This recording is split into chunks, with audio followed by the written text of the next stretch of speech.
ശബ്ദിക്കുന്നു. പെട്ടെന്ന് നമ്മൾ പറയും കയറാൻ പോകുമ്പോൾ ശബ്ദിക്കുന്നതാണ്, അല്ലെ ഇണകളെ തേടി പോകുമ്പോൾ ശബ്ദിക്കുന്നതാണ്, അല്ലെങ്കിൽ ഭക്ഷണത്തിന് വേണ്ടി പോകുമ്പോൾ ശബ്ദിക്കുന്നതാണ് എന്നൊക്കെ. ഇത് നമ്മുടെ ഈ ജീവികളുടെ മേലുള്ള നമ്മുടെ ഒരു തെറ്റായ വിലയിരുത്തലാണ്. കാരണം അതിനപ്പുറത്തേക്ക് നമുക്ക് ചിന്തിക്കാൻ കഴിയുന്നില്ല എന്ന സാധാരണ അവസ്ഥയിൽ. പക്ഷെ നമ്മുടെ ആചാര്യന്മാർ, യോഗീശ്വരന്മാർ, ഇവരെല്ലാം അവരും പക്ഷികളും എല്ലാം ഒന്നായി ചേർന്നിരിക്കുന്ന അവസ്ഥയിൽ ഇതിനെല്ലാം യാഥാർത്ഥ്യം കണ്ടെത്തി.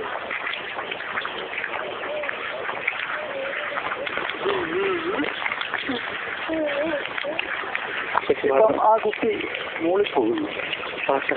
അതിലൊരു ആസ്വാദനമുണ്ട്, അതിന് സംഗീതവുമുണ്ട്. അത് സാധാരണ സംഗീത കോളേജിൽ പോയി പഠിച്ചതാണ്. അല്ല സംഗീതത്തിൽ ഡോക്ടറേറ്റ് നേടിയവരുടെ അടുത്ത് പോയി ചോദിച്ചറിഞ്ഞ ഒന്നുമല്ല. അതിന് പ്രകൃതി കൊടുത്തിരിക്കുന്ന സ്വാഭാവികമായ അറിവ് തന്നെയാണ്.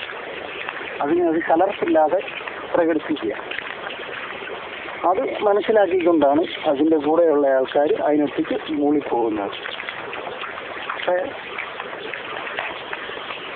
ആ മൂളൽ ഏത് രാഗത്തിലുള്ളതാണെന്നോ ഏത് താളമാണ് അതിന് ചേരുന്നതെന്നോ അല്ലെങ്കിൽ അത് ഏത് സ്ഥാനം കൊണ്ടാണ് മൂളുന്നതെന്നോ ആ കുറിച്ച് അന്വേഷിക്കേണ്ട ആവശ്യവുമില്ല.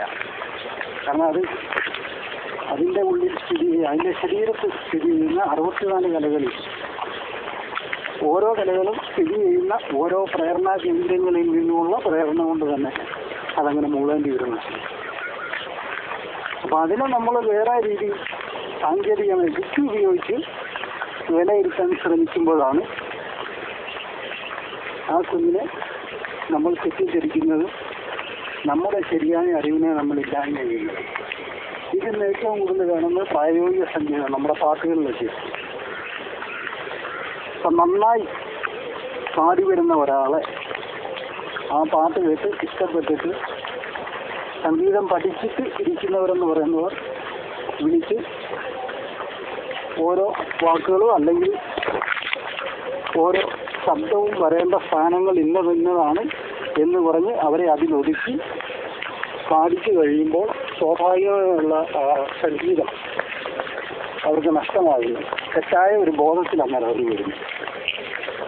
ഇതിനെ നമ്മൾ ഫ്രെയിമിൽ നിൽക്കുക എന്നാണ് പറയുന്നത്. അവിടെ ക്രിയേഷൻ ഇല്ല, ഓപ്പറേഷൻ മാത്രമേ ഉള്ളൂ. അപ്പം അങ്ങനെ വരുമ്പോൾ നമ്മുടെ പൂർവികർ അവർ ആദ്യം എവിടെ പഠിച്ചു, അവരെ ഈ ആലാപനമൊക്കെ ആരാണ് ഏത് വിദ്യാലയത്തിൽ ഏത് അധ്യാപകർ പഠിപ്പിച്ചു എന്ന് അന്വേഷിക്കുന്നത്. അപ്പോഴാണ് പ്രകൃതി അവരെ പഠിപ്പിക്കുന്നു, പ്രേരിപ്പിക്കുന്നു, പ്രകൃതി ആസ്വദിക്കുകയും ചെയ്യുന്നു. ഈ പാടേണ്ടി വരുന്ന വ്യക്തിയും ആസ്വദിക്കുന്നുണ്ട്. അവിടെ വ്യക്തിയും പ്രകൃതിയും ബന്ധമില്ലാത്ത ഒരു ബോധം നിൽക്കുന്നു എന്ന് തന്നെയാണ് പറയേണ്ടത്. ഇതിന് നമുക്ക് ധാരാളം ഉദാഹരണങ്ങളുണ്ട്. ഇപ്പം യാതൊന്നും പഠിക്കാതെ ആരും അറിയപ്പെടാതിരിക്കുന്ന ഒരു വ്യക്തി നന്നായി അവരുടെ ഉള്ളിൽ വരുന്ന ആ നിറഞ്ഞ ശക്തിയെ ആത്മാവിൻ്റെ ആവിഷ്കാരമാക്കി തീർക്കുമ്പോൾ അതിൽ നിന്നും ഉരുത്തിരിയുന്ന ഭാവം, ആ ഭാവത്തെ അല്പം പോലും യാതൊന്നിലും ഒതുക്കാതെ, താളത്തിലോ മറ്റു കണക്കുകളിലോ ഒന്നും ഒതുക്കാതെ ശുദ്ധമായി പുറത്തെടുത്ത് പ്രകടിപ്പിക്കുമ്പോൾ അത് കേൾക്കുന്ന മനുഷ്യർക്കും പക്ഷി മൃഗാദികൾക്കെല്ലാം ഇഷ്ടമായി തീരുന്നു. അങ്ങനെയുള്ളവരെ പിന്നീട് ആ രീതിയിൽ സ്വാഭാവികമായി അവർ പാടിപ്പോകാൻ ആരും അന്വേഷിച്ച് കാണുന്നില്ല. പിന്നെ ഈ ചാനലുകളിൽ നടക്കുന്ന മത്സരങ്ങളും വിലയിരുത്തലുകളും എല്ലാം അവരുടെ ആ സ്വാഭാവികത, അതായത് മാധ്യമമായി തീരുന്ന അവസ്ഥയെ പ്രകൃതി മനുഷ്യരെ കലകൾ ആവിഷ്കരിക്കുന്നതിന് മാധ്യമമാക്കി തീർക്കാറുണ്ട്. അങ്ങനെ ആ മാധ്യമമായി തീരുന്ന അവസ്ഥയിൽ നിന്നും വളരെ പുറകോട്ട് നയിക്കുന്നതാണ് കാണുന്നത്. നമ്മൾ നോക്കുമ്പോൾ പ്രശസ്തരെന്നൊക്കെ പറയുന്നവരായിരിക്കാം വിദ്യാർത്ഥി. പക്ഷേ അവരുടെ ആ പ്രശസ്തിക്ക് അപ്പുറത്തേക്ക് വ്യക്തി ആരാധനയിട്ട് അവരെ വിലയിരുത്താൻ നമുക്ക് മനസ്സിലാക്കാൻ കഴിയാതെ പോകുന്നു. ഇനി നമുക്ക് നമ്മളിൽ ഇതൊക്കെ ഉണ്ടെന്നുള്ളൊരു അന്വേഷണം നടത്തുന്നതിന് വേണ്ടി ഒരു ഗാനം പരിശീലിക്കും.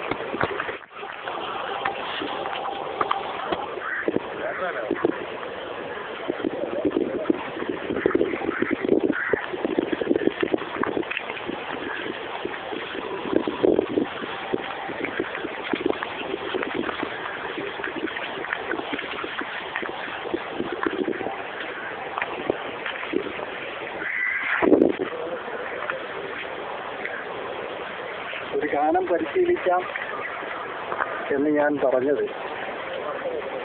ആ ഗാനം എങ്ങനെ ഉണ്ടായി എന്നുള്ള ആ ഒരു പശ്ചാത്തലം കൂടി പറഞ്ഞിട്ടാണെങ്കിൽ പഠിക്കുവാൻ എളുപ്പമായിരുന്നു. പ്രകൃതി എന്നെ പഠിച്ചുകൊണ്ട് നടന്ന ഒരു കാലം രാത്രിയിൽ പകരുകയായി. അങ്ങനെ 1991 ഒരു മാർച്ച് 3 കഴിഞ്ഞ ദിവസം പ്രകൃതി നൽകിയ ഒരു പ്രേരണയുടെ പേരിൽ മനസ്സിന് കൈവന്ന ആ ഏകാഗ്രതയിൽ ജീവിതത്തിൽ ആദ്യമായിട്ട് ട്യൂണോടുകൂടി ഏതോ ഒരാചാര്യൻ ഏതോ ഒരു തലത്തിലിരുന്ന് പക്ഷിയിലേക്കുന്ന പോലെ പാടിത്തന്ന ആ ഗാനമാണ് ഞാൻ എഴുതേണ്ടി വന്നത്. എന്ന് പറയുമ്പോൾ തന്നെ പ്രകൃതി ആ ഗാനം സൃഷ്ടിക്കപ്പെടുന്നതിന് വേണ്ടി എന്നെ മാധ്യമമാക്കി മാറ്റുകയായിരുന്നു എന്ന് അന്ന് മനസ്സിലായില്ലെങ്കിൽ പിന്നീട് മനസ്സിലാക്കി. അപ്പോൾ മനുഷ്യന്റെ സാധാരണ അവസ്ഥയിൽ നിന്ന് പാടുക എന്നതിനുപരി 7 സ്വരങ്ങളെക്കാളേറെ 12 സ്വരങ്ങൾ ഉൾക്കൊണ്ടുകൊണ്ട് കലകളിൽ പൂർണ്ണകലയായ സംഗീതകലയെ പ്രത്യക്ഷീകരിക്കുന്ന ചില വിദ്യകൾ ആധ്യാത്മിക ലോകത്തും അല്ലാതെയും നടപ്പിലുണ്ടെന്ന് മനസ്സിലാക്കുവാൻ കഴിഞ്ഞു. അപ്പോൾ മറ്റൊരാൾ എന്ത് വിലയിരുത്തുന്നു എന്ന് നാം അന്വേഷിക്കേണ്ട യാതൊരു കാര്യവുമില്ല. അങ്ങനെ ഒരു ബാധ്യത നമുക്കില്ല. നമുക്ക് ഉൾക്കൊണ്ട് പാടാൻ കഴിയുന്ന ഒരു പാട്ട് മറ്റുള്ള എല്ലാവർക്കും മനസ്സിലാകും. അതിനുവേണ്ടി അവർ ശ്രമിക്കുന്നില്ല എങ്കിൽ അത് നമ്മുടെ കുറ്റമല്ല. പിന്നെ ഒരാൾ എന്ത് പാട്ട് പാടിയാലും അത് ഏതെങ്കിലും ഒരു രാഗത്തിലായിരിക്കും. മനുഷ്യൻ ഇതുവരെ കണ്ടെത്തിയിട്ടില്ലാത്ത ഏതെങ്കിലും ഒരു രാഗത്തിലോ കണ്ടെത്തിയ രാഗത്തിലോ ആയിരിക്കാം. എന്നാൽ രാഗങ്ങളുടെ പേര് പറഞ്ഞ് പാടുക എന്നതിനൊക്കെ പറയുന്ന അത് വളരെ താഴ്ന്ന ഒരു ലെവലായിട്ട് തന്നെ വേണം പറയാൻ. കാരണം ഒരു രാഗബോധത്തിൽ നിൽക്കുന്ന ഒരു വ്യക്തി ഒരു ചതുരത്തിൽ കയറി നിൽക്കുന്ന ആൾ തന്നെയാണ്. അപ്പോൾ അയാൾ എന്ത് ചെയ്താലും ആ രാഗത്തിലാണോ നിൽക്കുന്നത്, അതിൽ നിന്ന് മാറുന്നുണ്ടോ, തെറ്റാകുമോ എന്നുള്ളൊരു തെറ്റായ ബോധം നിലനിൽക്കുന്നതുകൊണ്ട് തന്നെയാണ് അങ്ങനെ ചിന്തിക്കേണ്ടി വരുന്നത്. അപ്പം ഇവിടെ നമുക്ക് അത് വേണ്ട.